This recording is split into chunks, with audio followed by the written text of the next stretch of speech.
요한복음 2장에서 보겠습니다. 신약성경 144쪽 요한복음 2장 1절로 11절까지 제가 봉독해 올리겠습니다. 사흘째 되던 날 갈릴리 가나에 혼례가 있어 예수의 어머니도 거기 계시고 예수와 그 제자들도 혼례의 청함을 받았더니 포도주가 떨어진지라. 예수의 어머니가 예수에게 이르되 저들에게 포도주가 없다 하니 예수께서 이르시되 여자여 나와 무슨 상관이 있나이까 내 때가 아직 이르지 아니하였나이다. 그의 어머니가 하인들에게 이르되 너희에게 무슨 말씀을 하시든지 그대로 하라 하니라. 거기에 유대인의 정결 예식을 따라 두세 통 드는 돌 항아리 6이 놓였는지라. 예수께서 그들에게 이르시되 항아리에 물을 채우라 하신즉 아기까지 채우니 이제는 떠서 연회장에게 갖다 주라 하심에 갖다 주었더니 연회장은 물로 된 포도주를 맛보고도 어디서 났는지 알지 못하되 물 떠온 하인들은 알더라. 연회장이 신랑을 불러 말하되 사람마다 먼저 좋은 포도주를 내고 취한 후에 낮은 것을 내거늘 그대는 지금까지 좋은 포도주를 두었도다 하니라. 예수께서 이 첫 표적을 갈릴리 가나에서 행하여 그의 영광을 나타냈음에 제자들이 그를 믿으니라. 아멘. 네, 광고 한마디 드리겠습니다. 따로 이제 헌금할 시간이 없어요. 바로 목사님 설교하시고 또 기도로 이렇게 자연스럽게 헤어지니까요.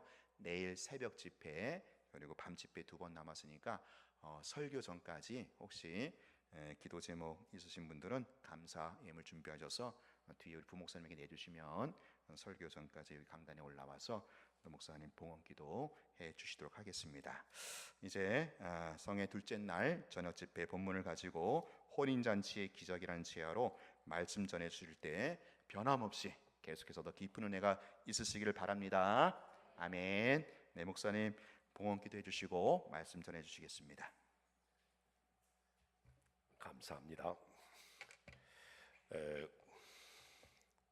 우리 하나님 앞에 감사금 드리셨는데 제가 이렇게 말씀을 드리죠. 제가 목사님 이렇게 광고하실 줄은 제가 모르고 제가 이렇게 이야기를 하나 먼저 드리죠. 미국에 오래전입니다. 미국의 어느 교회에서 목사님이 신년 첫 주일인데 성도들에게 종이 한 장씩을 나눠 주었습니다. 그리고 그 종이에다가 내가 금년에 내가 소원하는 한 가지 그걸 적으라고 그랬습니다. 내 기도의 제목 하나 적으라고 그랬습니다. 그리고 그 종이를 다 각자 개인에게 주고 봉투도 나눠주고 거기에 넣고 그 다음에 붙였습니다. 붙이고 이름만 쓰고 목사님에게 제출하게 했습니다. 목사님 받았죠. 그렇게 하고 난 다음에 연말에 가서 성도들 다시 돌려주었습니다. 목사님은 뜯어보지도 않고 다시 돌려주면서 내가 했던 그 기도의 제목이 금년 연말에 내가 어떻게 이루어졌는지 보라 그랬습니다.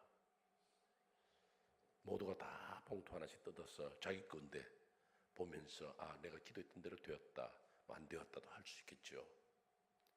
근데 봉투 하나가 남았습니다. 봉투 하나가 남았는데 왜 남았느냐면 그분이 세상을 떠났어요. 그분이 세상을 떠났기 때문에 할 수 없이 목사님이 대신해서 그 봉투를 뜯었습니다. 그게 글이 쓰여 있는데 뭐라고 쓰여 있냐면 나는 아무래도 금년에 죽을 것 같다. 그렇게 써놨는데 자기가 생각한 그대로 그는 세상을 떠났습니다. 제가 여러분들에게 이 말씀을 드리는 것은 내 마음의 소원을 어떻게 하느냐. 우리가 하나님 앞에 이렇게 물질을 드리면서 거래하는 게 아닙니다. 나 이렇게 하니까 하나님 알아서 해주세요. 이게 아니고 내 기도의 제목을 간절하게 가져야 됩니다. 제가 내일 저녁에 여러분들이 새벽에는 여러분 자유롭게 하시고 내일 저녁에는 제가 여러분들을 위해서 특별히 기도해 드리는데 기도 제목 하나만 적으세요. 어떤 기도 제목이냐면 자녀를 위한 기도 제목입니다. 내 자녀가 지금 대학에 걸려 있습니다. 대학 들어가게 해 주십시오. 내 자녀가 지금 직장을 얻고자 합니다. 직장 주십시오. 다른 거 적지 마세요. 꼭 자녀 위한 겁니다. 하나님, 우리 아이가 지금 몸이 부실합니다 하는 건강 주세요. 어떤 분은 그렇게 할 수도 있습니다. 우리 자녀가 결혼은 했는데 아기가 없습니다. 아기 주세요. 뭐든지 자녀를 위해서. 제가 어느 교회 부흥회 가서 그 이야기를 했더니만은 한 처녀가 목사님 딸인데 저를 보고 목사님 나는 결혼도 안 했는데 무슨 자녀를 위해서 헌금합니까? 그래요. 하나님이 앞으로 주실 바 은혜를 구하며 내게 주실 자녀를 미리 생각하고 기도해라. 꼭 자녀를 위한 기도 제목입니다.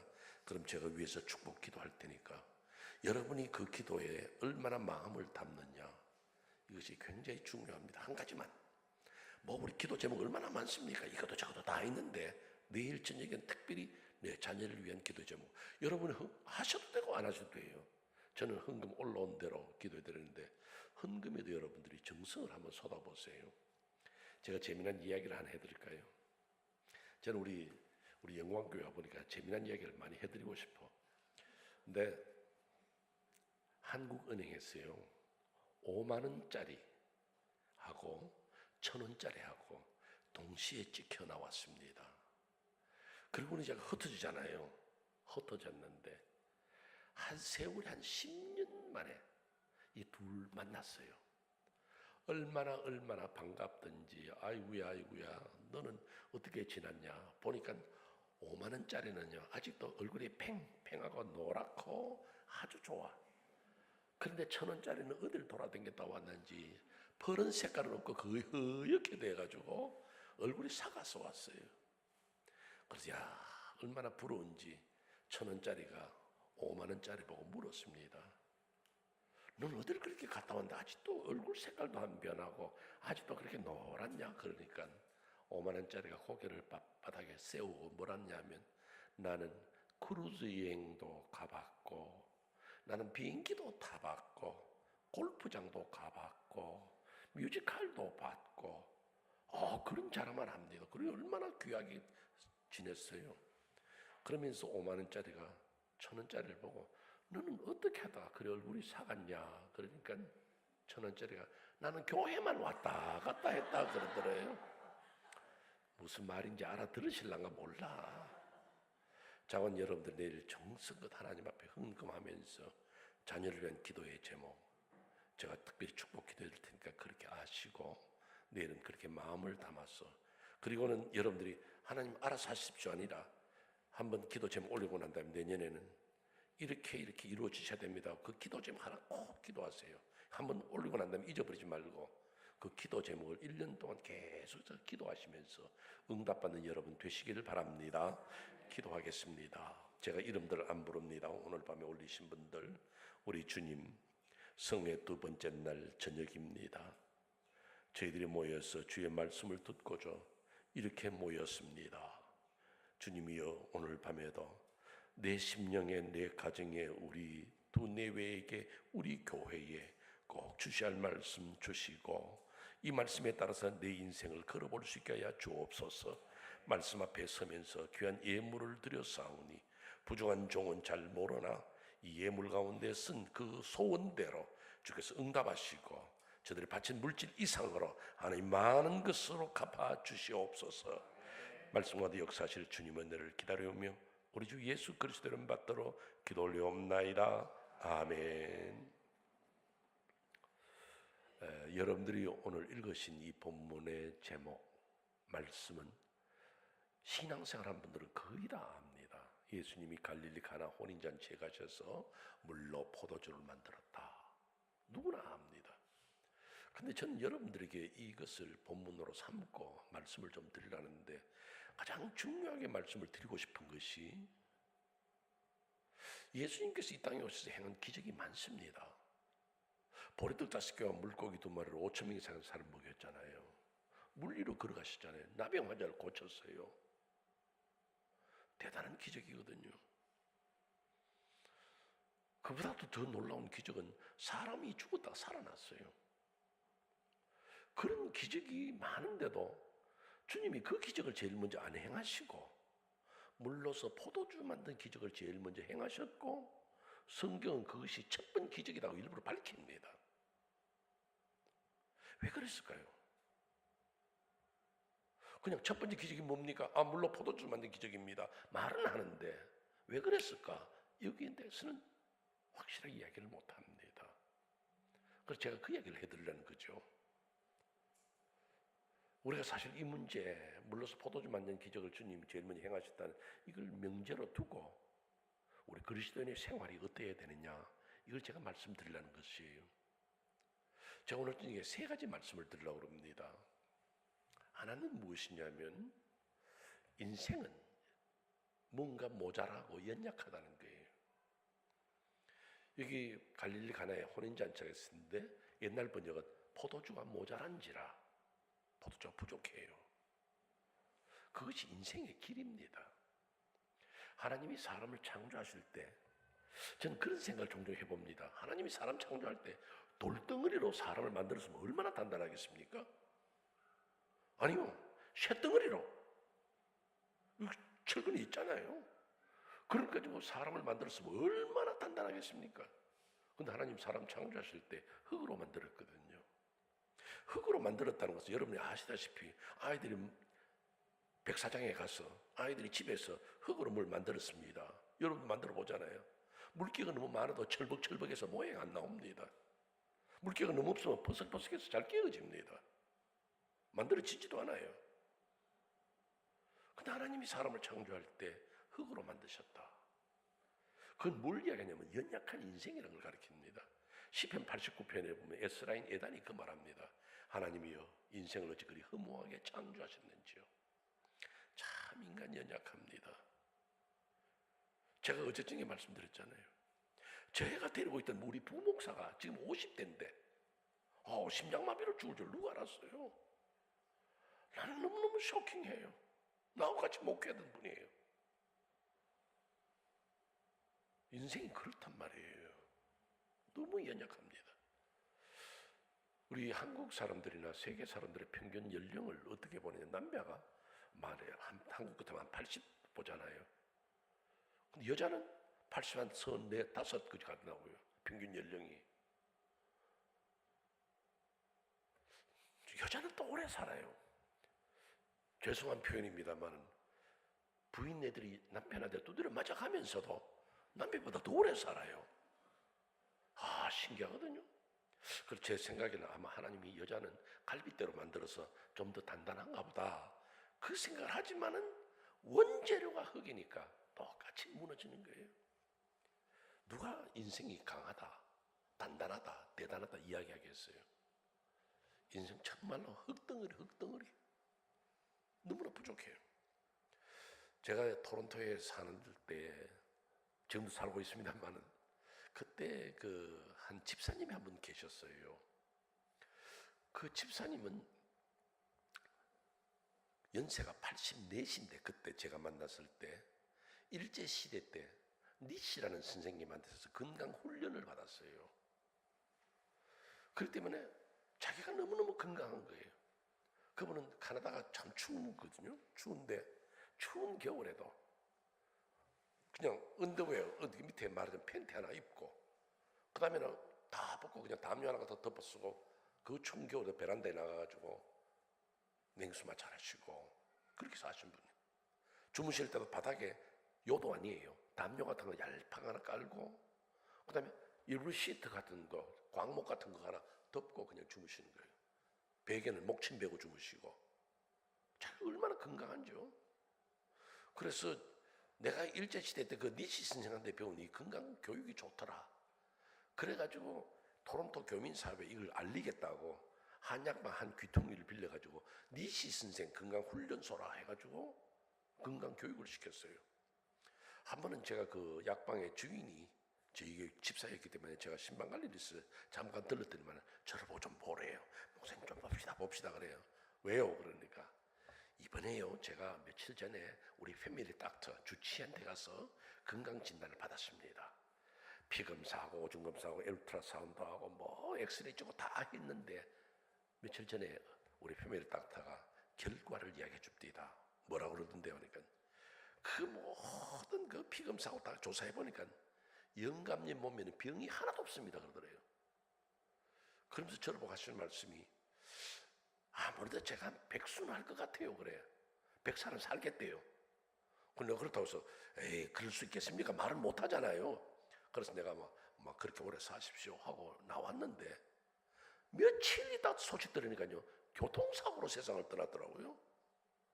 나는 건강관리를 해가지고 요즘 뭐 40대 50대에 무슨 약을 먹고 그 야채는 뭐를 먹고 먹지 마라 먹어라 얼마나 복잡해요.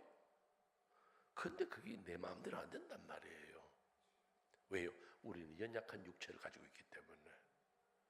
여러분, 사람을 만물의 영장이라고 그러지만은 사람이 얼마나 대단할까요? 짐승보다 나을 게 뭐 있겠습니까? 예를 들어서 뭐 올림픽 할 때 100m를 얼마에 달렸다. 대단하게 뭐 100m를 뭐 11초에 10초 얼마에 달렸다. 잘 뛰었죠. 짐승들은요 사람보다 더 잘 뜁니다.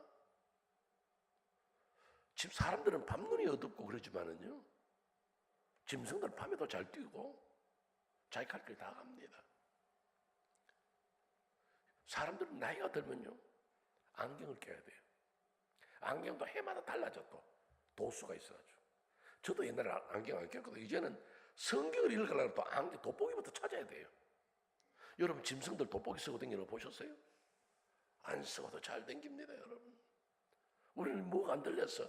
노인들의 정세가 하나 또 가르쳐 드릴까요? 노인들의 정세는요 자꾸 텔레비 소리가 커집니다. 아버지 왜 이렇게 소리 크게 해요? 그럼 안 들린다는 거예요. 왜요? 귀가 약해지거든요. 보청기 끼잖아요. 근데 짐승들 보청기 끼는 거 보셨나요?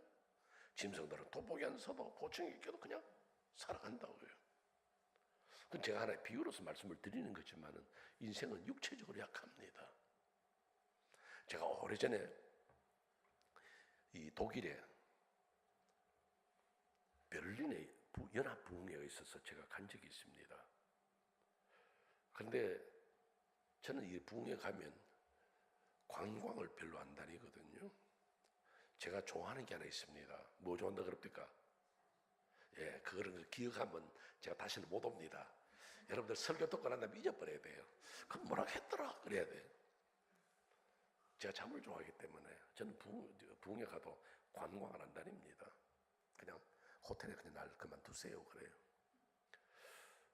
그런데 그 분들 하는 말이 여기 참 좋은 관광지가 있는데요 그래요. 뭡니까? 그러니까 목사님 2차 대전 때 나치스가 유대인들을 잡아가지고 수용하며 생체 실험했던 데가 있다는 거야.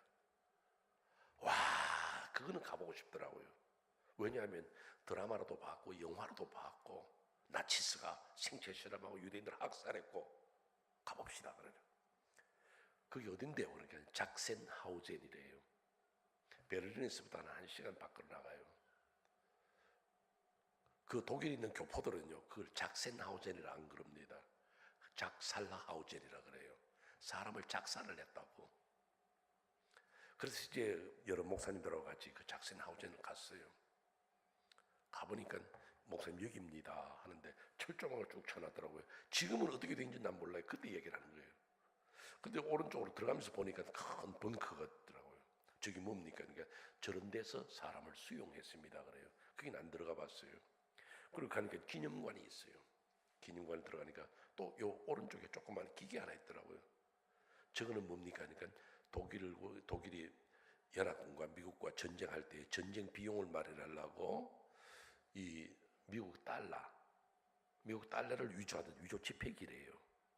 그렇습니까? 또 봅니다. 가니까 뭐 뺏어나왔던 가방들 또는 구두들 뭐 이런 걸 쫙 해놓고 그다음 그 사람들 유대인들 덮고 재웠던 모포가 있더라고요. 모포가 아니에요 사실은. 광목천을 이렇게 해놓고 그 안에다 지푸라기 넣은 거예요. 그 독일도 춥거든요. 북쪽이었어.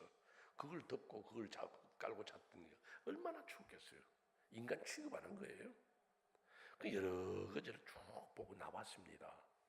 보고 나오는데 저기 보니까 흙간 같은 게 하나 보여요. 저기 뭐 하는 곳입니까? 그러니까 저기가 생체 실험했던 데래요. 좀 으시시하지만은 그래도 기왕 온 길에 봐야지 싶어 들어가 봤습니다. 들어가 보니까 요 강당보다 조금 큰 요런 테이블 하나 있더라고요. 올라서 보니까 사람의 엄지 손톱만한 타일을 탁탁탁탁 박아놓은 그런 거예요. 저기 뭐 했습니까? 하니까 여기 생체 실험했는데 사람을 눕혀놓은 것이라는 거죠. 그리고 입구에 들어가 보면 여기에 옛날 그 이발소에 가면 바리캉 같은 머리 깎는 기계 같은 거 넣어놓는 찬장이 여기도 있더라고요. 들여다보니까 그다음에 사용했던 칼들, 메스들, 그 수술용 칼들이 좀 몇 개 놓여 있고 여기 수술했대요. 그래서 생체 실험을 어떻게 했습니까? 그러니까 그분들이 뭐 그 당시에 2차 대전 때 없었을 젊은 목사들이니까 자기들도 들은 이야기를 하는 거예요.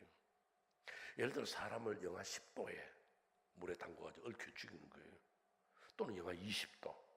그래서 5분 만에 꺼내고 10분 만에 꺼내고 20분 만에 꺼냈을 때에 그럼 배를 쭉 갈라보는 거죠. 배를 쭉 갈라보면 간은 어떻게 돼 있고 폐는 어떻게 돼 있고 2시간 만에 꺼낸 사람, 3시간 만에 꺼낸 사람, 영하 20도에 꺼낸 사람 다 다르잖아요. 그런 사람들을 실험해 본 거예요. 이 사람들 폐는 어떻게 돼 있냐, 2시간 만에 꺼냈을 때 간장은 어떻게 돼 있냐, 신장은 어떻게 돼 있냐, 이거 조사한 거예요. 사람을 발기발기 뜯어본 거예요. 너무나도 끔찍하죠.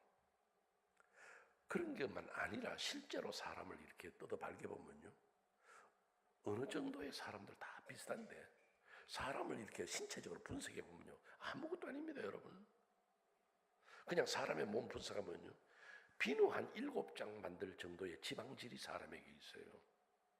뭐 뚱뚱한 사람 한 8개 나오겠지만은 보통 한 7장 나와요. 그리고 여러분들이 좀 들고 다니는 이 페트병인데 물병 한 20개 정도 나올 수 있는 신체에 물이 있고, 그 다음에 이 성냥을 그으면 인이 있잖아요. 불 붙이는 인. 사람에게 성냥개비 한 2,000개 만들 수 있는 인이 있고 별거 없어요. 여러분, 인간이 위대하다 그러지만은 그가 하나님의 정말 그 성품을 가지고 하나님의 인격을 가지고 태어났기에 가지고 있기에 만물의 영장이요 존경을 받아주는 대상이지 인간 자체는 아무것도 하다니까. 무엇이냐 하면 부족하다, 모자란다, 장담하지 마세요. 나 100살까지 살 거다, 살아보세요. 인간의 연약함을 여러분에게 먼저 말씀을 드리는 거예요. 그러면 지식은 어떠냐? 인간의 지식 대단합니다. 우주를 탐사를 하고 세계가 어떻게 돌아가는지도 다 한눈에 볼 수 있는 인공위성이 하늘에 수천 개가 떠 있고 대단하잖아요. 인간의 지식은 그래도 한계가 있습니다. 지금부터 몇천 년 전에 그래도 석학이라 말하면 누구냐, 공자님입니다. 공자님에게 한 아이가 물었습니다. 공자님, 하늘의 별이 몇 개나 됩니까? 공자들 하늘의 별이 몇 개인데 어떻게 알겠어요? 아무리 석학이지만은. 그러니까 야, 또 공자님 자존심이 있잖아요. 묻는데. 그래서 나는 뭐 멀리 있는 거나 잘 모른다 그랬습니다. 그러니까 아이가 그러면 공자님 속 눈썹은 몇 개입니까? 물었습니다. 사람은요 너무 멀어도 모르고 가까워도 모르고 아는 게 없어요. 아마 여러분들은 제게 반박하실지 모릅니다. 목사님, 오늘 현대 과학 보세요. 인터넷을 통해서 서로가 오가고 막 카톡을 통해서도 서로 인사가 오가고 지금 세상이 어떻습니까? 컴퓨터 지금 달나라 목성 화성 탐사역을 보는 것 저도 알아요. 저도 인터넷에서 보면 너무너무 신기하고 너무너무 좋아요. 근데 인터넷 컴퓨터에 재미난 조크가 하나 있습니다. 그게 뭐냐면요, 어떤 사람이 컴퓨터를 하나 사가지고 아주 성능 좋은 거로 하나 구입해가지고 거기에다가 자료를 넣었습니다. 컴퓨터가 아무리 좋아도 자료가 안 들어가면 안 되거든요. 무슨 자료를 넣냐면 돈에 대해서, 경제에 대해서. 그래서 막 저 같은 돈과 관계되는 자료는 다 넣었습니다. 다 넣고 그 다음에 물었습니다. 뭘 물었냐면 힘 안 들고 돈 버는 비결이 무엇이냐 하고 엔터를 딱 눌렀습니다. 딱 누르니까 모래시계가 탁 나오고 그다음 불이 깜빡깜빡 하는데요. 이건 힘 안 들고 돈 버는 비결. 오늘 밤에 잘 오셨어. 힘 안 들고 돈 버는 비결을 배우는 거지. 딱 했는데 불이 깜빡 하더만 불이 딱 꺼지고 한 줄 딱 나왔습니다. 뭐라고 쓰인지 아세요? 쓸데없는 소리 하지 마라 하고 나오는. 인간의 과학이 아무리 발달해도요, 할 수 있는 게 있고 할 수 없는 게 있고. 여러분, 컴퓨터로, 과학으로 사람의 마음을 한번 읽어보세요. 알 수 있는지요? 모릅니다. 한계가 있어요. 우리가 하늘나라에 대해서 압니까? 컴퓨터? 모릅니다. 우리는 하나님이 가르친 성경을 통해서, 하나님 계시를 통해서 하나님에 대해서 조금 알고 예수에 대해 조금 알지, 실제로 우리가 알 수 있는 것은 우리의 지식으로는 하나님을 알 수도 없고 생각할 수도 없고 계산해낼 수도 없습니다. 지식이 그렇죠. 육체가 그렇고 지식이 그렇고. 긴 말씀을 못합니다. 그럼 신앙적으로는 어떨까? 어떤 청년이 예수님께 나와서, 선한 선생님이요, 내가 어떻게 영생을 얻겠습니까? 그때 예수님께서 네가 율법을 알지 않느냐? 율법 지켜. 아, 그거요? 나 어릴 때부터 다 지켰습니다는 거예요. 다 지켰대요. 대단한 청년입니다, 여러분. 다 지켰대요. 근데 예수님 뭐라고 그러시죠? 네게 한 가지 부족하다는 거죠. 오늘 내가 신앙생활을 다 잘한 것 같아도 하나님이 보실 때는 한 가지가 부족하고 모자라는 거예요. 오늘 우리 신앙생활을 할 때도 나는 이만하면 교회를 잘 섬기다 하지만 저분이 볼 때라. 제가 늘 여러분 저분을 기억하라니까요. 그분이 나를 어떻게 보고 그분이 나를 어떻게 생각하시느냐. 그게 중요한 거예요. 자, 이제 본론으로 들어가십시다. 본문에 보면 갈릴리간에 혼인잔치가 있습니다. 유대의 풍속을 제가 가르쳐 드리죠. 한 남자와 한 여자가 약혼합니다. 약혼하면 결혼까지는 보통 한 6개월 정도 있어요. 약혼과 결혼 사이가 6개월 정도 있는데 그 사이에 양가 부모가 서로 의논합니다. 자, 결혼식을 언제 할까요?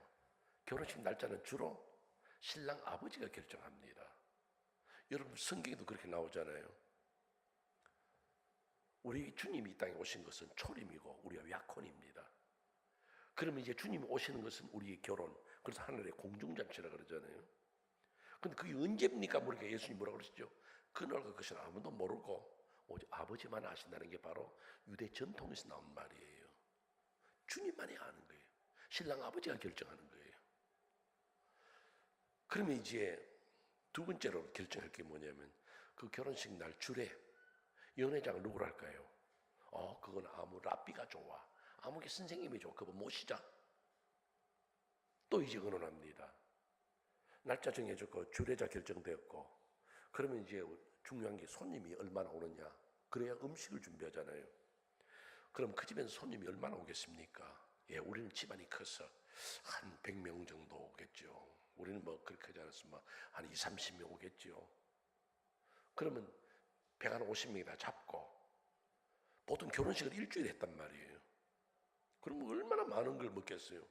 그럼 소를 몇 마리 잡을까? 양을 몇 마리 잡을까? 그 다음에 떡을.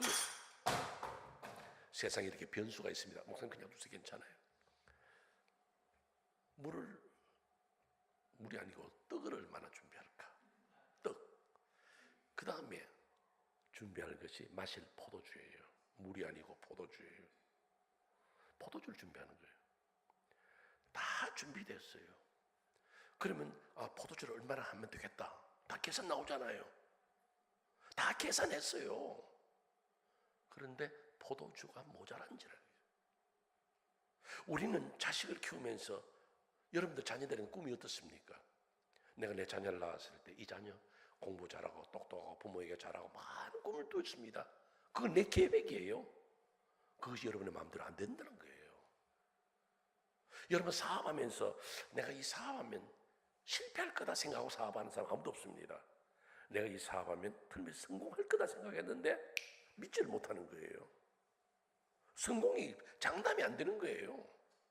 여러분 결혼 생활하면서 우리 둘이는 틀림없이 결혼하고 난 다음에 있다가는 이혼할 거다 그렇게 생각하고 결혼한 사람 아무도 없습니다. 나는 우리 엄마 아버지 싸우는 바람에 넌더리가 났는데 우리 둘이는 결혼하거든. 서로 마음 상하지 않게 하고 서로 존중하고 공댓말 쓰고 어떻게 하자 했지만은 부부싸움 안 합니까? 사람이 뜻대로 안 된다니까요. 언제나 우리에게는 뭔가 모자라고 부족하다는 거, 이걸 먼저 우리가 인정을 해야 됩니다. 나는 부족하오니 주여 채워주시고, 나는 부족하오니 주께서 함께 하셔서 문제를 해결하여 주옵소서. 그게 우리의 자세라 그 말입니다. 한 랍비에게요. 랍비는 유대 스승이에요. 젊은 나이가 좀 든 내외가 찾아왔어요. 그래서 어떻게 찾아왔냐 그러니까 우리 두 내외가 아무래도 이혼을 해야 될 것 같습니다. 그래요. 성격도 안 맞고, 원래 부부는 성격이 안 맞는 거예요. 근데 성격도 안 맞고, 또 이 사람은 돈에 해프고 나는 어떻고 저 사람은 어떻고 막 와글와글 못 살겠다는 거예요. 제가 목회를 해보니까요, 목사한테 와서 이야기할 때는 상담하러 오는 게 아니에요. 결론을 내리고 목사한테 통보하러 오는 거거든요. 목사 랍비도 알아요. 그럼 이혼하세요. 뭐 말린다고 되나요? 자기들 다 결정해 왔는데. 저도 상담해 보니까요, 얘 살해지가 아닙니다 아닙니다 뻗대요. 그럼 뭐라 그러겠어요? 막 알아서 하세요 할 수밖에 없죠 뭐. 그런데 더 내가 하는 말이, 우리가 문제가 좀 있습니다 그래요. 그래 무슨 문제입니까 하니까, 다른 게 아니고 우리가 재산 문제는 다 해결났습니다. 이 여자가 시집 올 때 가져왔다 피아노 있으면 자기 같이 타로 가져가고, 뭐 자기가 결혼해 올 때 자동차 가져왔으면 자기 자동차 가져가고, 다 해결하고, 돈 있으면 딱 나누고, 그 다음에 우리 둘이가 돈을 합해가지고 산 거 있으면, 집을 샀으면 팔아가지고 똑같이 나누고 그렇게 했습니다. 그럼 됐네요. 그러니까 문제가 있는데 하나는 뭐냐면, 우리가 아이가 9입니다. 누구는 4 가져가고 누구는 5 가져가고, 이건 좀 불공평해서 이걸 좀 어떻게 해결했으면 좋겠는데 그래요. 근데 이 랍비가 그때 그만 솔로몬 같았으면 반으로 나누어서 가져가라 했으면 좋을 건데, 솔로몬이 아닌지라 랍비가 가만 생각하다가 내게 좋은 아이디어가 하나 있어. 뭡니까 하니까, 1년만 더 살아라. 그래서 애 하나 나오면 딱 맞으니까 그럼 나눠 가지면 되잖나 이거지. 그러니까 아이고 그런 아이디어가 있는 줄 몰랐습니다 하고 또 내가 갔어요. 갔는데 그런 소식이 없어. 저 길에 알아서 헤어졌는가 어떻게든 궁금한데, 한번 길을 가다 보니까 두 내가 손을 잡고 달랑달랑 가요. 또 어떻게 또 재미나게 사는가 궁금해서 불러 세웠습니다. 여보게, 지난번에 나 찾아와서 이혼한다고 뭐 어쩌서 하더니만은 어떻게 됐어? 그렇게, 예, 우리가 랍비님 말씀대로 1년을 더 살았습니다. 아기를 낳았습니다. 근데 낳고 보니까 쌍둥이를 낳아버려서 아직도 홀수입니다 그러더래요. 사람이 계획한 대로 안 된다니까요. 사람의 생각대로 안 됩니다. 여러분 꼭 그렇게 아세요. 내가 내 인생의 설계를 내가 하는 게 아니다. 유대인 가정에서 포도주가 모자랄 줄 누가 알았느냐? 하나님이 그걸 가르치는 거예요. 그래서 여러분들에게 제일 먼저 말씀드린, 우리는 인생은 모자란다. 이걸 인정하세요. 나는 건강이 모자랍니다. 나는 지혜가 모자랍니다. 나는 믿음이 모자랍니다. 나는 부족한 것밖에 없어. 그래야 주님 도와주십니다. 여러분, 내가 다 잘하는데 뭐 하나님 왜 나서시겠어요? 내가 모자라기 때문에 주의 은혜를 구하고 주의 역사심을 바라거든요. 두 번째로 제가 드리는 말씀 뭐냐면, 말씀대로 사는 곳에 기적이 일어난다는 거예요. 말씀대로 사는 곳에. 지금 여러분들이 이 현장을 보세요. 그 집에 포도주 모자랍니다. 이때 마리아가 이걸 알고 예수님에게 이야기합니다. 이 집에 포도주가 모자란다. 모자라는 거예요. 현실을 이야기하는 거예요. 우리가 연약함을 주께 고백하는 거예요 지금. 근데 여러분 여기서 하나 생각하셔야 할 게 있어요. 뭐냐면, 예수님께서 이 집에 포도주가 모자란 걸 어떻게 해결하시느냐. 예수님이 이렇게 하시는 거예요. 그 물도수 연회장에 갖다 주십시오. 그러면 포도주가 될까요 안 될까요? 지금 예수님이 어떻게 하냐면 하인을 시켜서 저기 물 갖다 부어라 그래요. 물 2-3통 드는 돌 항아리 6개가 있는데 거기다 물 갖다 부어요. 그 떠서 연회장에 갖다 주라 그럽니다. 왜 주님 번거롭게 그렇게 하셨어요? 지금 하인들 보고 야, 물 떠가지고 연회장 갖다 줘. 포도주가 되겠습니까? 안 되겠습니까? 또 이 목사가 뭐 걸고 넘어질 것 같아서 겁나서 대답 못합니까? 아니 그냥 대답해 보세요. 예수님의 권능이 여기서 물 떠서 바로 연회에 갖다 주면 포도주가 되겠습니까? 안 되겠습니까? 안 돼요? 돼요? 안 돼요? 나는 여러분들 우리 한국 사람들 예스 노를 잘 못해요. 밥 먹었냐? 그러면 예. 안 먹었냐? 예. 처음부터 예예요. 우리는 예스 노가 분명해야 돼요. 제가 밥을 안 먹었거든요. 너 밥 안 먹었지? 그러면 예. 그러고는 안 먹었어요. 그러거든요. 영어로는 그 말 틀리는 겁니다. No, I didn't 해야 돼요. 나 안 해요. 나 안 먹었습니다 했는데 우리 한국 사람들은 예, 안 먹었습니다 그러거든요. 자, 여러분. 예수님 여기서 물 갖다 연회장 갖다 주라면 포도주 되겠어요? 안 되겠어요? 돼요? 안 돼요? 돼요. 그런데 왜 예수님 또 여기 갖다 부었다가 갖다 주라는 거예요? 예. 참, 이 권사님 진짜 대답 잘하신 거예요. 순종하는가 봐. 예를 들어서 이 하인이 말이에요. 하인들이 물 갖다 부을 때 왜 물 갖다 부냐? 저 포도주가 모자라는데? 그 순종 안 하면 끝나는 거예요, 그냥. 근데 물 갖다 부어라. 갖다 부어요, 그냥. 우리가 물 갖다 부으면서 무슨 생각했어요?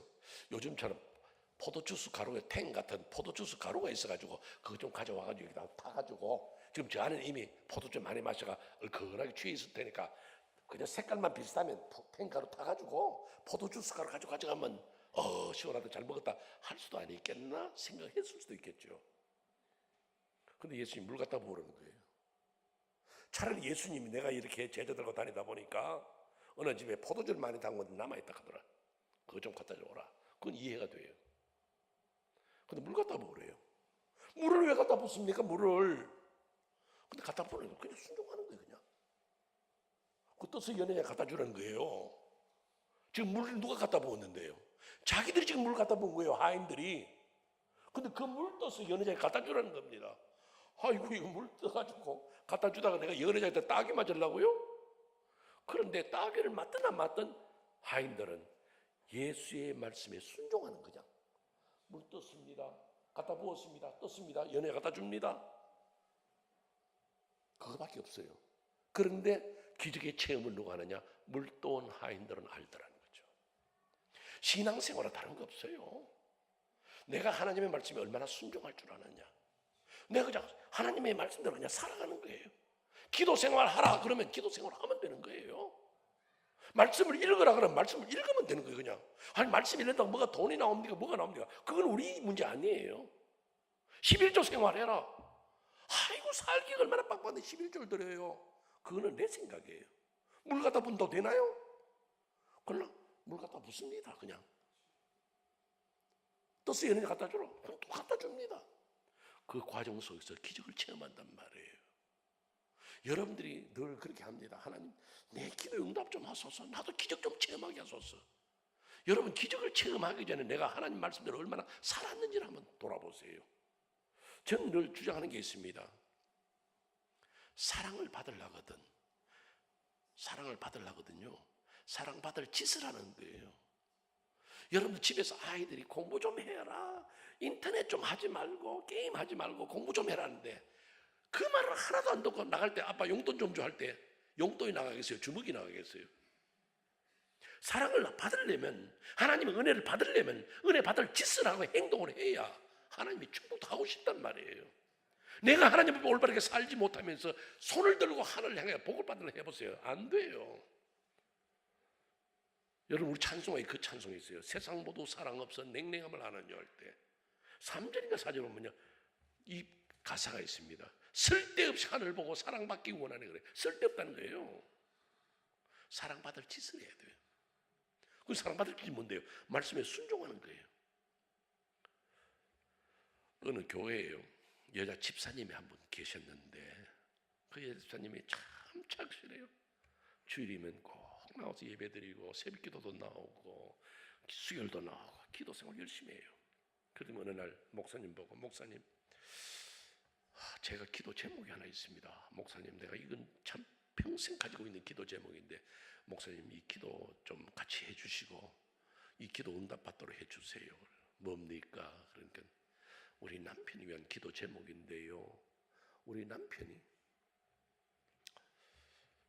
옛날에는 세례받고 신앙생활 잘했습니다. 그런데 교회를 안 나옵니다.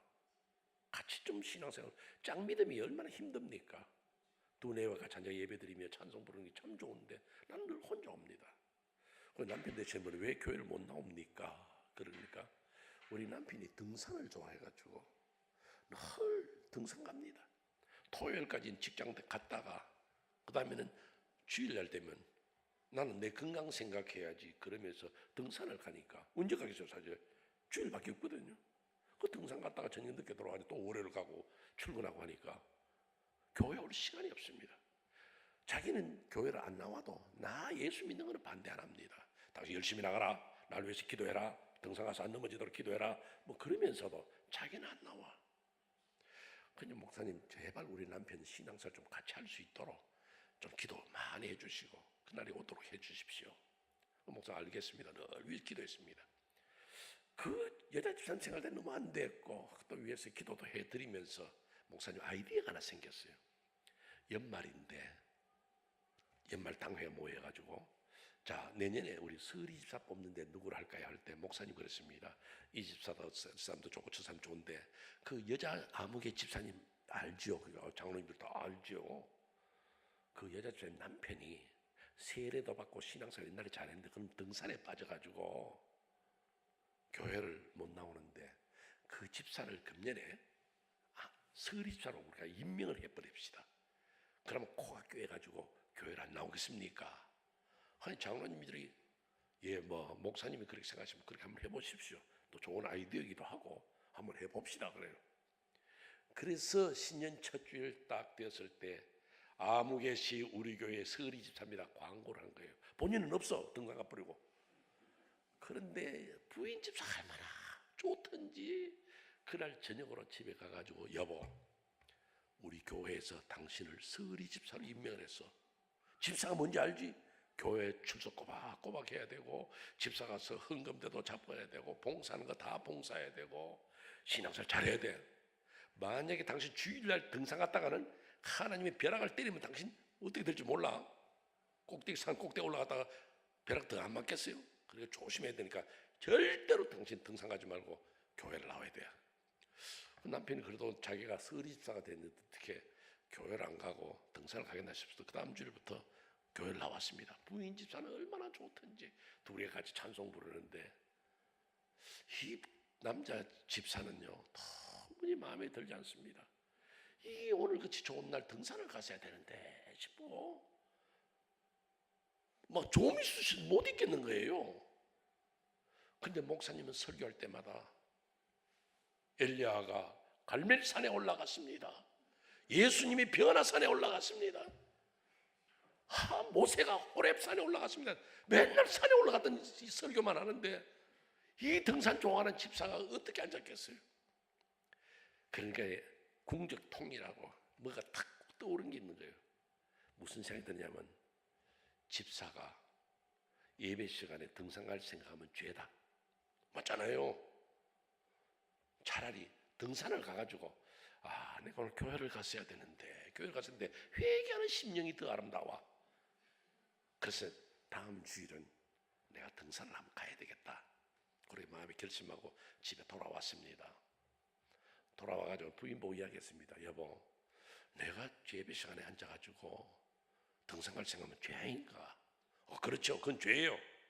근데 목사님은 설교할 때마다 등산 이야기를 하는데 난 도무지 못 앉아있겠고 차라리 이번 주일날 날씨가 좋으면 하나님이 나를 등산 가라 허락하신 줄로 믿고 내가 산에 올라가서 기도를 하고 회개하고 돌아오고 날씨가 나쁘면 가면 안 돼 해서 내가 등산을 포기한다. 어떠냐? 그렇게 뻔한 소리인데 부인 집사가 그럼 당신 알아서 하소 하고 놔뒀어요. 월요일, 화요일, 수요일, 목요일, 금요일, 토요일 잤어요. 주일날 아침 날씨가 어땠겠어요? 모르겠어요, 여러분? 날씨가 억수로 좋은 거예요. 이거는 하나님이 나를 보고 등산 가라고 허락하신 줄로 믿고 나는 가노라. 뭐 이미 이야기했으니까 부인이 어떻게 말리겠어요. 그럼 잘 갔다 왔어. 조심해. 당신은 절대로 목사님한테 나 등산 갔다 얘기하지 말고 회사 일이 있어 못 갔다 그러고 그래 단속을 해놓고 등산 가는데 그동안에 못 갔으니 등산화에도 배낭에도 먼저 툭툭 다 털고 거기다가 사과도 넣고 배도 넣고 라면도 넣고 칩스도 넣고 초콜릿 넣고 고구마도 넣고 막 뒤리 한 보따리 얼러매고 올라가는데요. 다리에 힘이 쭉쭉 오는 거예요. 그래서 이제 버스를 타고 오래간만에 가니까 멀리 갑니다. 멀리 갔더니 멀리 갔어요. 어디를 가는지도 모르고 멀리 가는데 산하를 가니까요. 젊은 사람들이 뭐 중턱중턱 야호 하는데 뭘 저런 데 왔어 야호야. 꼭대기로 싹 꼭대기로 올라갔습니다. 와 산이 너무 좋은 거예요. 올라가면서 자기 마음속으로 야 건강도 나도 챙겨야지. 내가 교회 간다고 해서 뭐 하나님이 내 건강 책임질 것도 아니고 내 건강 내가 책임져야 되니까 내가 한 달에 한 번은 내가 등산을 간다. 그렇게 마음에 결심하고 산에 정상에 올라가는 게 얼마나 좋은지요. 그래서 이제 거기서 가져왔던 라면도 끓여 먹고 그 다음에 칩스도 먹고 초콜릿도 먹고 사과도 먹고 배가 딩딩하게 부르도록 따라오는 게 바로 따라오는 게 뭐냐면 식곤증이 따라와요. 내가 여기서 잠깐만 자고 이제 내려간다고 해서 나무 그늘 밑에다 판초를 깔고 누웠는데요. 잠이 솔솔 되고 끔뻑 갔어요. 잠깐이면 주님 오신다 그러더니만 잠깐 잤는데 그 사이에 깜깜한 밤이 돼버린 거예요. 하늘도 새카맣고 비가 올라오고 그러는지 하늘도 새카맣고 주변도 아무도 없는 거예요. 그 산도 또 처음 올라왔고 뭐 안 될 밤에 뭐 어떻게 하겠어요. 그래가지고는 그 집사가 고함을 질렀습니다. 그게 아무도 없어 하니까요. 아무도 없어 하는 거예요. 그 깜깜한 밤에 누가 있겠어요. 진짜 아무도 없어 그러니까 진짜 아무도 없어 하는 거예요. 메아리만 치는 거예요. 내가 어디서 밥을 먹었지. 일단 내려가야 되니까. 그래서 자기가 메고 왔던 배낭을 찾아가지고 뭘 넣었는지 안 넣었는지도 몰라. 다 쑤셔놓고 얼른 메고 일단 산만 내려가자. 산만 내려가면 동네가 있을 거고 동네에 있으면 택시를 타든지 뭐 어때 난 서울로 돌아간다고 지금 탄 거예요. 산하를 내려가는데요. 나무 덩굴에 넘어지고 나무 가지에 치이고 막 이게 내 정신도 내려가는 게 아니에요. 막 내려가는데 구부르기도 하고 정말 얼마나 다쳤는지 몰라요. 그런데 내려가면서 딱 생각하는데 내가 아까 올라올 때 이 절벽이 이렇게 하나 좀 험한 게 보이는데 그쪽으로 가서 떨어지면 큰일 난다는 거예요. 주변에 아무것도 안 보이는 거예요. 그래서 조심해서 내려오는데 갑자기 몸이 미끄덩하는데요. 자기가 봤던 절벽인지 또 다른 절벽인지 아는 코스가 다른 절벽인지 몰라도 절벽에 붙은 거예요. 사람이 속옷쳐 내려가는데요. 막 미끄러져 내려가는데 이 속도로 내려가다가는 땅바닥에 떨어지면 박살나겠다 싶은 거예요. 그러니까 워낙 등산 좋아하는 사람, 등산하는 사람이 뭘 잡으려고 막 손으로 휘젓는데요. 한참을 막 미끄러지는데 이러다가는 이제 땅바닥에 다 타이고 땅바닥 그대로 박살나는 거예요. 그래가지고 뭔가 잡으려고 막 애를 쓰는데 뭐가 손에 딱 잡히는 거예요. 물컹하고 잡히는데 보니까 그 바위 틈 사이로 나왔던 나무 가지를 하나 잡은 거예요. 살았구나. 그 생각밖에 없어요. 그런데 위를 쳐다보니 얼마나 내려간지도 모르겠고 밑을 내려다보니 얼마나 내려가야 될지도 몰라. 뭘 알아야 예를 들어서 낮게 와 있으면 홀딱 뛰어내리든지 아니면 또 올라갈 길을 터면 찾아서 올라가겠는데 보여야죠. 그래서 할수나에 또 소리를 질렀습니다. 거기 아무도 없어 하니까요. 그 늦은 밤에 누가 있겠어요. 그런데 아무도 없어 그러는 거예요. 아무도 없대요. 난감한 거예요 저는. 그런데 이 나무 가지를 하나 잡고 있는데 이것도 평생 잡고 있을 수는 없잖아요. 사람의 손에 힘이 한계가 있는데요. 얼마나 아픈지 이걸 지금 더 있고 잡고 있을 수도 없는 거예요. 그쯤 되면 예수 믿는 사람 뭐 할 것 같아요? 예? 알긴 아시네 여러분들. 그 집사가 할 수 있는 게 하나도 없어. 왜? 아무도 없어요 지금. 그래서 우리 집사님 말씀한 대로 그 집사도 기도했습니다. 아버지, 이놈이 죽일 놈입니다.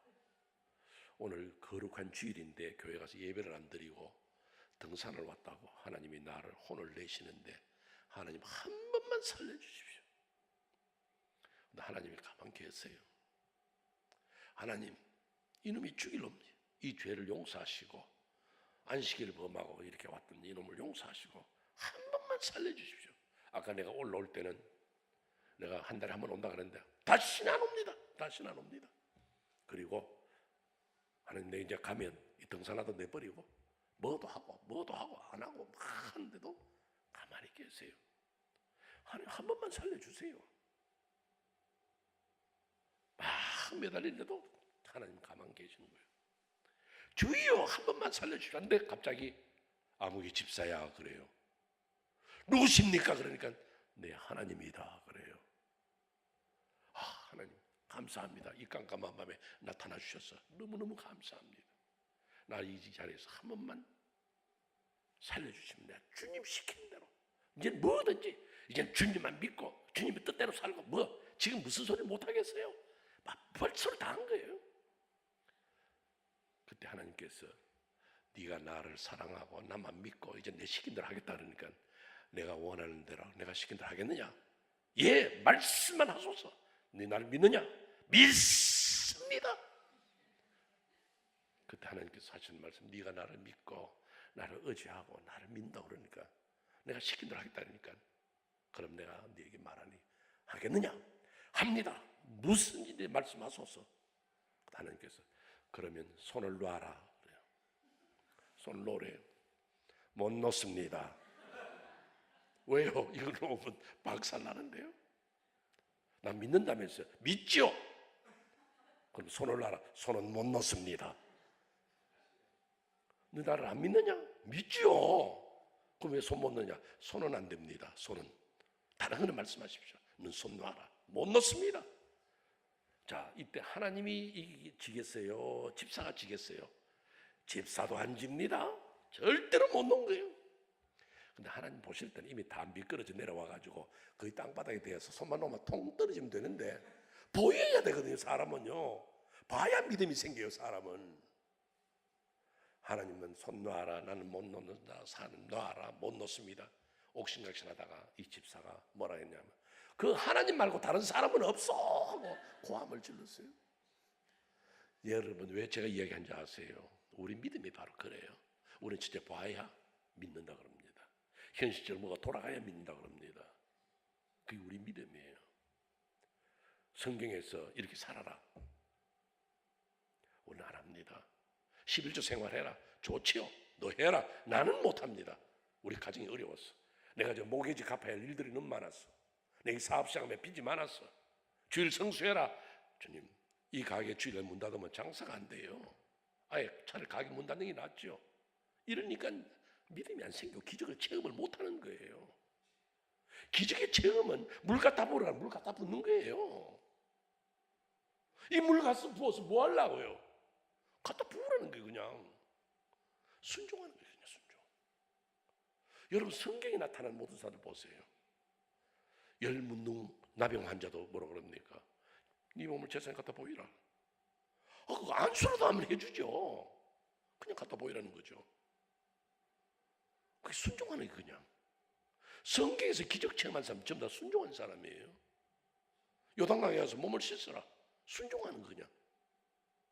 그거 안식에도 좀 해주고 뭐 더 좋은 강에 가서 뭐 어떻게 하라. 그거 아니에요. 그냥 가서 씻어라. 예, 가는 거예요.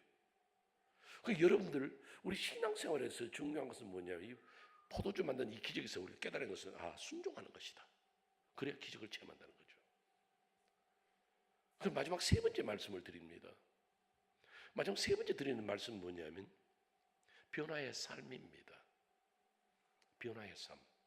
제가 여러분들 이 설교를 시작하면서 제가 여러분들에게 드린 질문이 있습니다. 왜 그 많은 기적을 놔두고 주님께서는 물로 포도주 만든 기적을 제일 먼저 행하셨나 이거예요.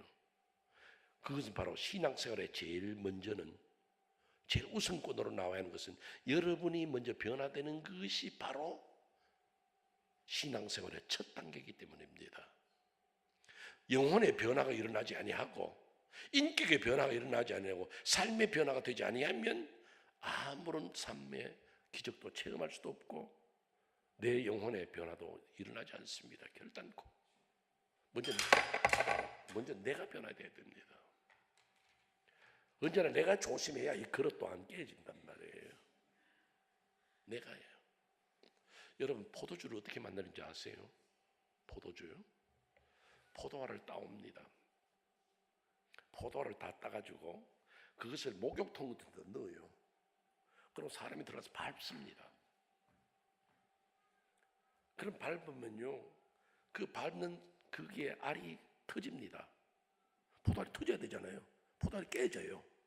그럼 깨진 포도알이 발가락 사이로 튀어나오고 그래도 위에서 막 밟아댑니다. 막 밟아대가 죽이려도록 밟아놓고 그 다음에 이거를 갖다가 물탱크 같은 데 넣어가지고 섞입니다. 섞여가지고 나온 것이 포도주예요.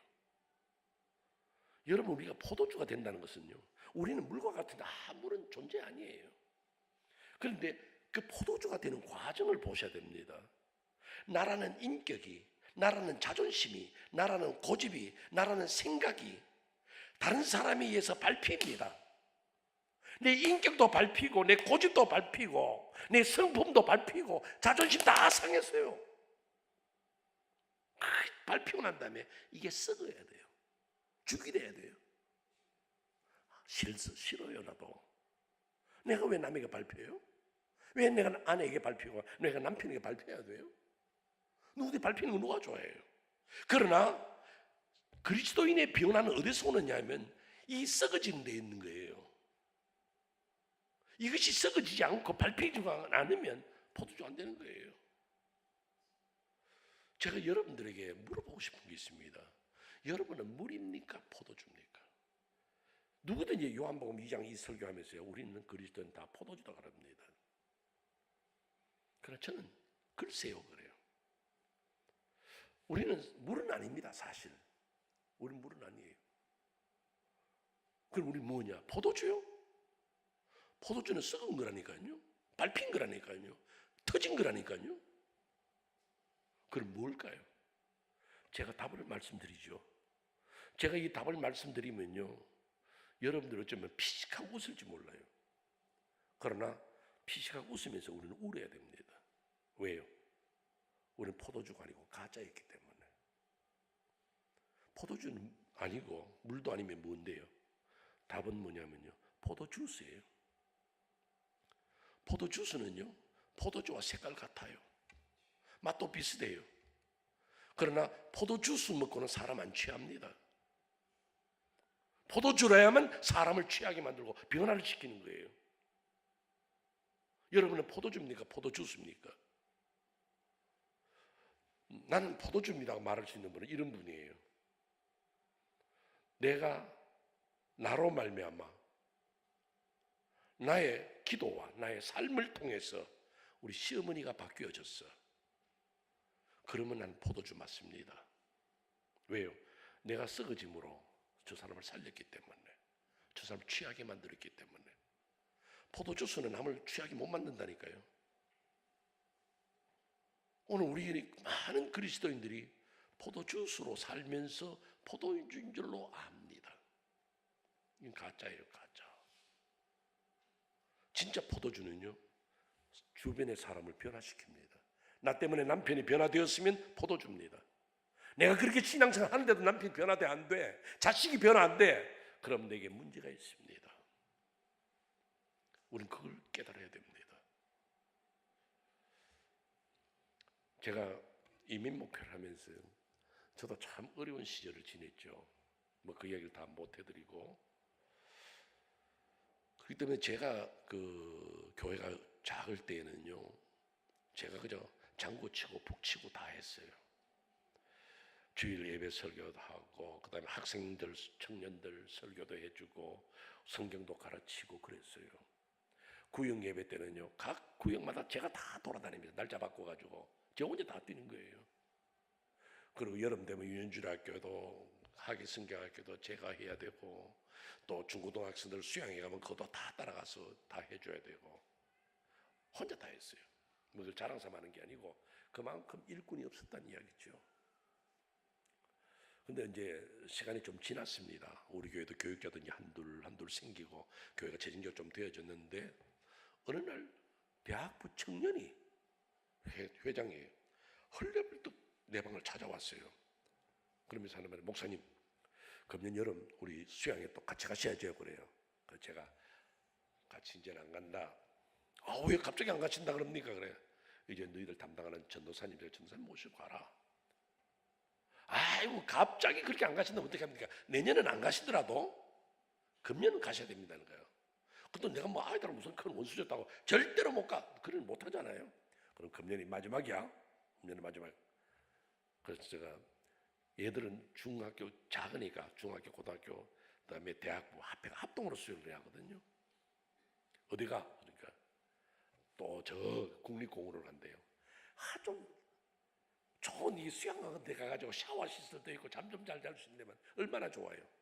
얘들은 캠핑이 좋아가지고 국립공원에 가지고 텐트 쳐놓고 텐트 치면 밤에는 춥지요, 낮에는 덥지요, 바닥은 울퉁불퉁하지요. 내가 이제 다시는 가나 봐라. 그래가지고 이제 할 수 있네요. 이제 약속했으니 그럼 간다. 토론토에서 한 3시간 정도 걸려요. 그 국립공원이. 그래서 갔습니다. 제가 미리 조건을 걸었습니다. 나는 설교만 3번 한다. 첫날 저녁, 둘째 날 저녁, 세 번째 날 저녁 선녁 설교만 하고 낮에는 너희들이 뭘 하든지 나 상관 안 한다. 너희들 알아서 놀아라. 뭐 성경 공부를 하든지 게임을 하든지 뭐 퀴즈를 하든지 그건 너희들 알아서 하고 나는 설교만 3번 한다. 그렇게 했어요. 그 이제 첫날 저녁 지내고 두 번째 날 지내고 세 번째 날 낮 시간입니다. 저거들은 뭐 물가에 가서 논다고 난리인데 저는 설교를 해야 되잖아요. 오늘 지금 마지막 설교인데 내가 뭘 할까? 물론 내가 토론 때 준비를 했지만은 그 설교를 내가 생각을 했습니다. 그때 한 설교가요. 요한복음 20장에 나오는 예수님의 그 손 못자국이에요. 그 손의 못자국. 근데 제 마음으로는요. 내가 지금까지 아이들을 다 수양회를 데리고 왔는데 얘들을 데리고 수양회 오는 것이 마지막 날이다. 그래서 생각 제 마음에 좀 비감이 생겨요. 그래서 얘들에게 마지막으로 내가 남겨줄 교훈, 이 청년 때에 어떻게 살면 좋겠다는 것을 하나 남겨줘야 되는데 어떻게 할까 생각하면서 설교를 준비했어요. 그런데 내가 아이디어가 있었어요. 밤이 되었습니다. 가운데 모닥불을 피워놓고 바비큐 테이블을 쭉 둘러앉았습니다. 그때 학생들 한 30여 명 갔어요. 중고대 30여 명 가서 쭉 둘러앉았습니다. 그래서 이제 복음성가하고 노래 부르고 난 다음에 제가 성경을 읽고 내가 그 손에 못자국이라는 제목으로 설교를 했어요. 예수님이 제자들을 너무너무 사랑하시니까 예수님께서 그 손에 인생을 위해서는 손에 못자국이 생겼어. 그건 사랑의 결정체야. 주님 우리를 사랑하시기 때문에 못자국이 생겼어. 나는 이제 너희들과 수양회가 마지막 오는데 내가 너희들에게 뭐 하나 남겨주고 싶다. 나도 너희들을 사랑하는데 난 너희들에게 뭔가 하나 남겨주고 싶다. 내가 오늘 너희 밤 선물을 하나 하려고 한다니까. 이야 그래요. 아마 뭐 볼펜이라도 한 자리씩 주려고 합니다 싶어가지고 이야 그래요. 다른 선물이 아니고 내가 오늘 너희들에게 줄 선물은 성경에 보면 예수님이 사랑할 때 손에 못자국 생긴 것처럼 예수님이 제자들을 사랑할 때 마지막 날 밤에 제자들의 발을 씻겼어. 지금은요 현대는요 세족식이라는 게 굉장히 많습니다. 근데 제가 그게 한 30몇 년 전 되니까요. 그때는 세족식을 모를 때예요. 그냥 내 혼자 한번 해보고 싶어가지고 그렇게 한 거예요. 내가 오늘 저녁에 너희들 발 한번 씻겨보마. 그러니까 이야 그래요. 그래서 이제 제가 그때는 물을 이만한 뜰통에다가 한 2통 갖다 놨거든요. 딱 준비가 되어 있는데 예수께서 수건을 허리에 동이사. 그래서 나도 이제 타올 하나를 딱 차고. 그런데 내가 실수한 게 하나 있어요. 그걸 미리 토론토에서 생각하고 왔으면 세숫대를 하나 가져왔어야 되잖아요. 거기 와서 발 씻을 그릇을 자전이 있나요? 라면 끓여 먹던 그 냄비 하나 큰 거 있었는데 그것밖에 없어요. 그래서 이제 할 수 없이 이제 냄비에 물 떠가지고 갑니다. 냄비에 물을 떠가지고 그게 학생들이 그 모닥불 주변으로 쫙 30여 명인데요. 제가 이제 냄비에 물 떠서 갔는데 그때 제일 먼저 간 청년이 바로 대학부 회장 날 보고 수영에 같이 가자는 청년이에요. 제가 그 아이 앞에 갔습니다. 이름이 사무엘이고 지금 목사 되어 있어요. 쌤, 발레나라. 예, 하면서 양말을. 목사가 선물 준다 하고 발 신다 할 때는 야 하더라 아이들이요. 내가 막상 냄비에 물 떠가지고 가니까요. 애들이 조용해요. 어떻게 하는가 싶었어요. 쌤 발레나 양말 벗고 발을 내게 맡깁니다. 그걸 냄비에 담그고 제가 발을 씻어줍니다. 제가 발을 씻는데 내가 그 아이를 알잖아요. 그 아이를 쳐다보면서 너는 장로의 아들이고 나도 장로의 아들이야. 너 앞으로 목사 된다 그러지. 난 목사가 되었어. 그러면 장로의 아들로서 목사가 되겠다. 그럼 네가 할 일이 뭔지 알지? 어떻게 살아야 되는지. 내가 교훈했어요. 뭐 설교한 건 아니거든요. 뭐 그 짧은 시간 어떻게 하겠어요? 이쪽 발 내놔. 또 이쪽 발을 시켰어. 제가 뭐 발 시킨다고 해서 막 비누 칠하고 막 때 빼고 뭐 그런 건 아니고 맑은 물에 씻어주고 타올로 닦아주고 이야기하는데요. 제가 앉아서 이야기하는데 이 아이 눈에서 눈물이 핑 도는 거예요. 이제 발 씻어주고 닦아주고는 그 물 버리고 또 다른 아이 앞에 갔습니다. 제가 그 아이들 다 아니까요, 부모들을. 그 아이들 하나하나를 권면하면서 이야기하면요, 다 울어요. 목사가 발 씻어주는 게 고마워서 울었는지 무슨 생각인지 몰라요.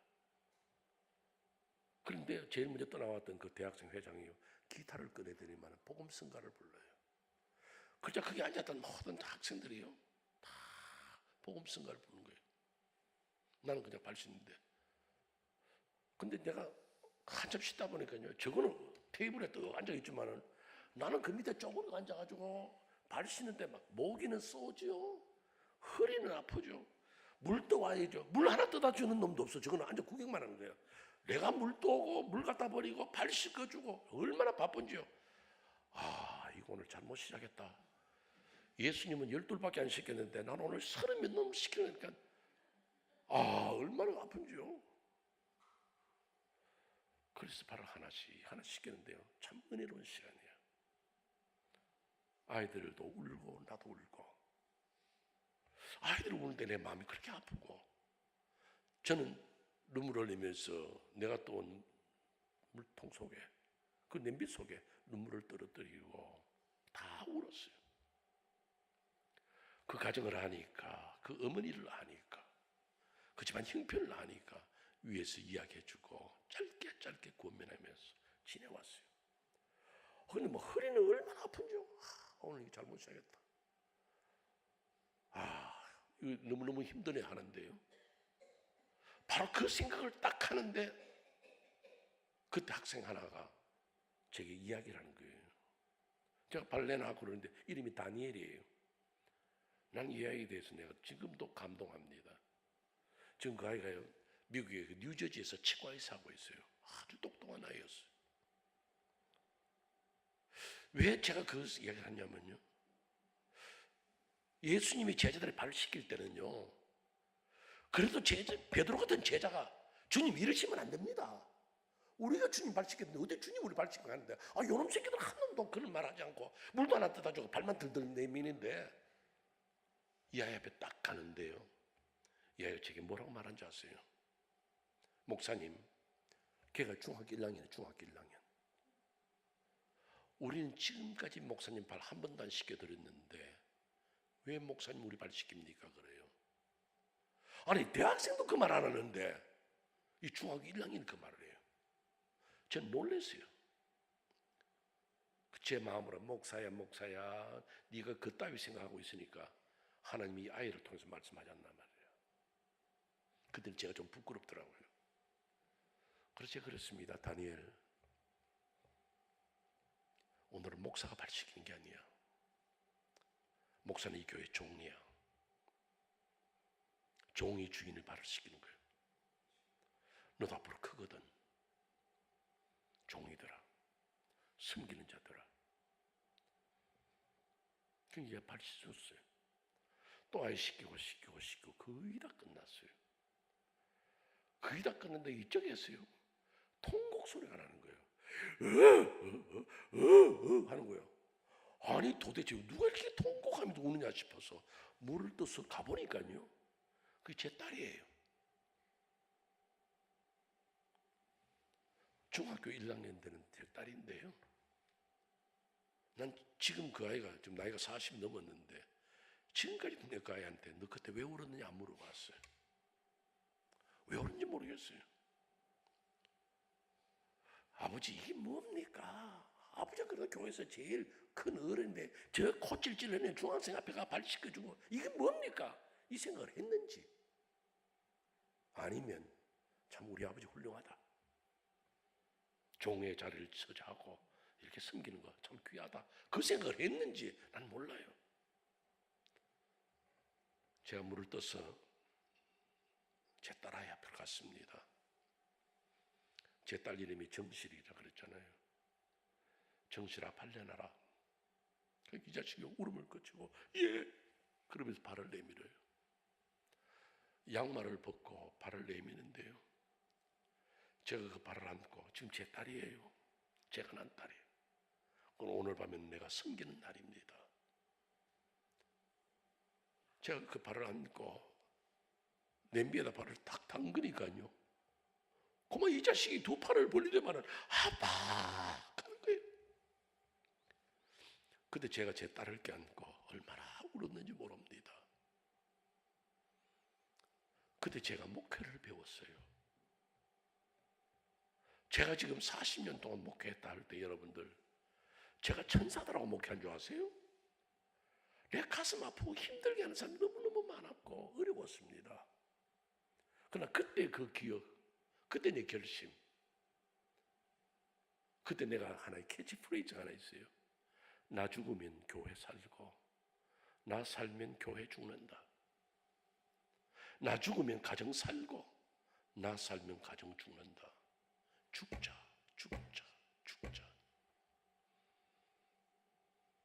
그러다가 40년의 목회를 끝낸 거예요. 내가 죽어야 되는 거예요. 남편에게 밟히고 아내에게 밟히고 자식에게 밟혀도 나는 이 길을 가야 돼. 내 몫에 태인 십자가 늘 지고 가리다. 그때 제가 제 딸을 껴안고 울었던 그 기억, 그것이 나를 오늘의 목사로 만들었고 지켜주었고 목회 40년 끝낼 수 있다 그 말이에요. 내가 죽어야 되는 거예요. 내가 살면 가정이 죽는다니까요. 내가 살면 교회가 죽는다니까요. 그거는 목사님에게만 요청되는 이야기 아니에요. 장로님도 죽고 권사님도 죽고 집사님도 죽고 다 죽어야 돼요. 내가 죽어야 가정이 사는 거예요. 내가 죽어야 교회가 사는 거예요. 우리 주께서 주신 십자가 날마다 지고 가면서 십자가에서 내가 죽고 부활의 영광을 맛볼 수 있는 그리스도인, 그가 바로 혼인잔치의 기적을 체험하는 성도, 혼인잔치의 놀라운 은혜를 체험하는 성도가 될 줄로 믿고 이 길을 그렇게 가시는 성도들이 되시기를 주의 이름으로 축원합니다. 기도하겠습니다.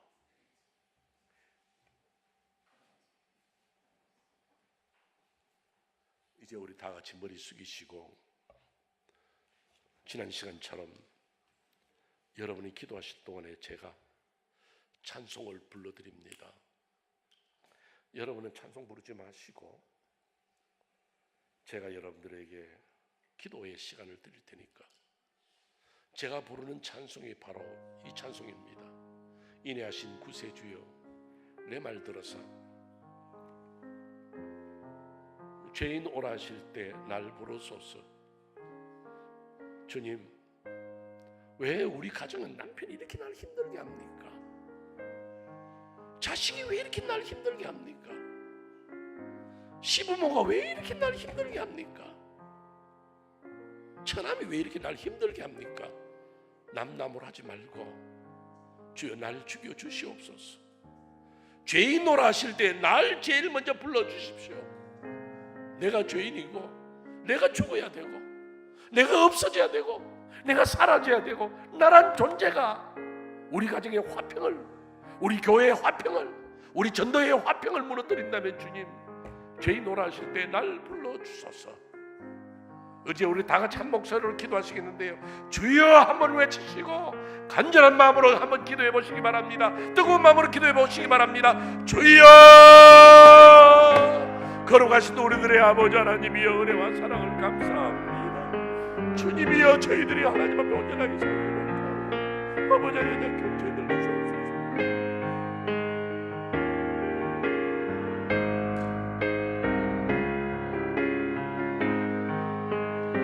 깨달아야 할 사람은 납니다.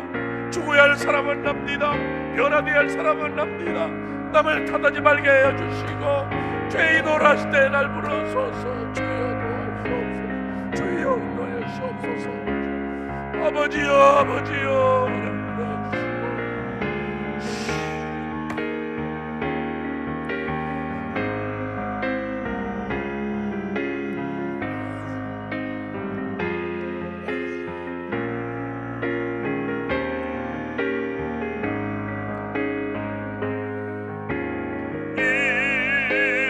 하신 곳에 주여 내가 비오니 죄인 오라 하실 때에